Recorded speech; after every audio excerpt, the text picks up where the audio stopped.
So it's summer, you need socks. So here are some of the nicest socks money can buy. Everything from Egyptian cotton, Supima cotton, silk, linen, and even washi paper. Okay, let's get to it. When it comes to suiting, you'd want to go with over-the-cuff socks. Something like this pair from Regalo. Sounds Italian, but they are in fact a Japanese brand. Now, on higher-end dress socks like these, you usually have a seamless toe link. It makes for a more comfortable sock, but unfortunately, you can't always tell if it's seamless just by looking at it in store, so it's best to buy from a specialist sock maker. Anyway, this wears like your typical high-end dress sock. Regalo doesn't specify the cotton used, but it ticks all the boxes. Thin, soft, and breathable.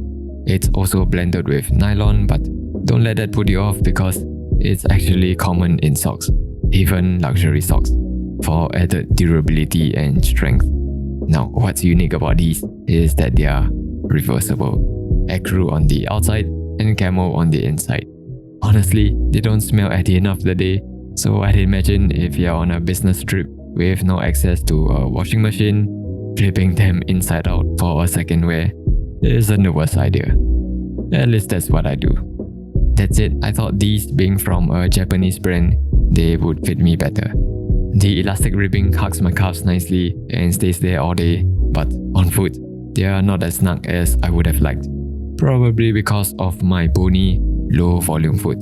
And as a result, you can see some bunching around the instep. Actually, now that I think about it, that's probably why product shots always show the foot bend so that the bunching is hidden. On the other feet, these Italian socks fit me much better.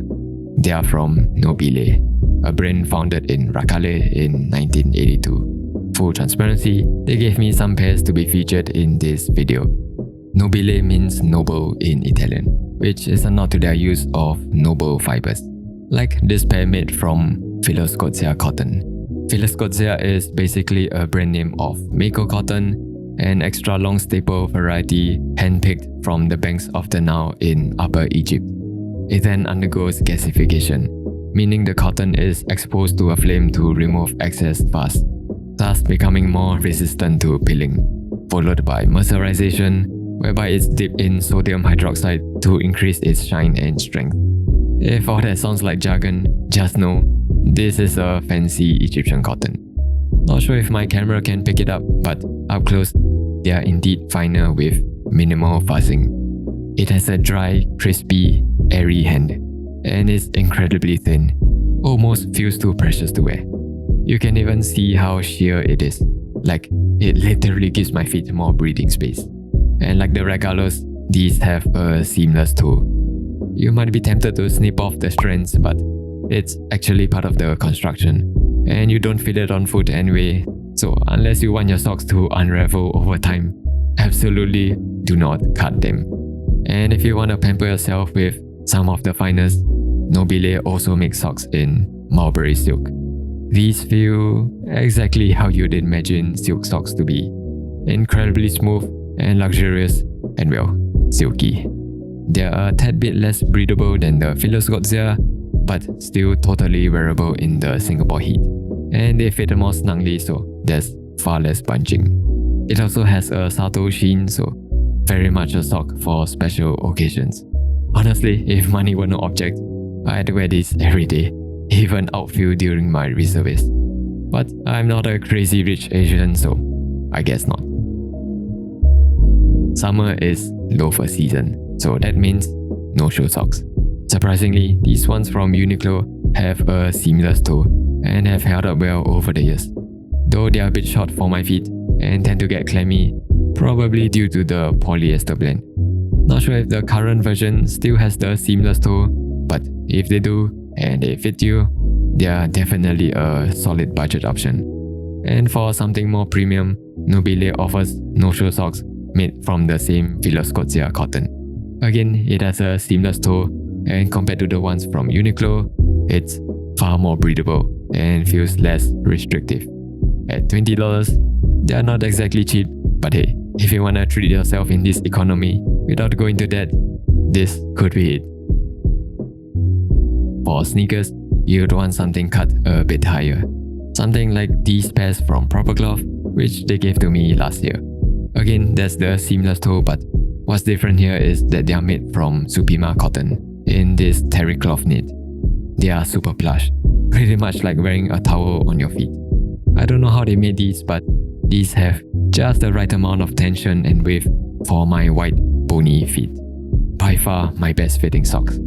Also, I'm assuming you work out, in which case you want proper athletic socks. Problem is, most athletic socks don't have a seamless toe, but these ones from Textile do. Again, full transparency, Textile gave these to me. The fabric is from Japan and they feature a cushioned footbed which literally feels like a cushion. I haven't actually worn them in the gym because they only come in a large, which is too long for me, so if you know an alternative, do drop them in the comments. That's it. I think these strike a good balance if you want to upgrade your workout socks without spending too much, since they'll naturally be more exposed to wear and tear. Boots call for chunky socks, but in Singapore, that's asking for a trench foot. So something like these linen blend socks from Tabio are a good middle ground. The thicker linen and loose knit give them a chunkier look, but because of the linen, they don't feel suffocating. Definitely my go-to fun socks for an added sporty accent. Goes with most of my casual footwear, even brogues and sneakers. So if you want something thinner, something lighter, these Tabio washi paper socks are another great option. The washi yarns create a headed texture and the gauzy knit ensures my feet stay dry all day. Only downside is their bulky seams. I can feel them whenever I flex my foot. Not to say they're uncomfortable, but on really hot days where my feet are extra sensitive, they become much more noticeable. So yeah, that's that. If you'd like to get any of these, the links are in the description. Okay, until next time, stay subtle.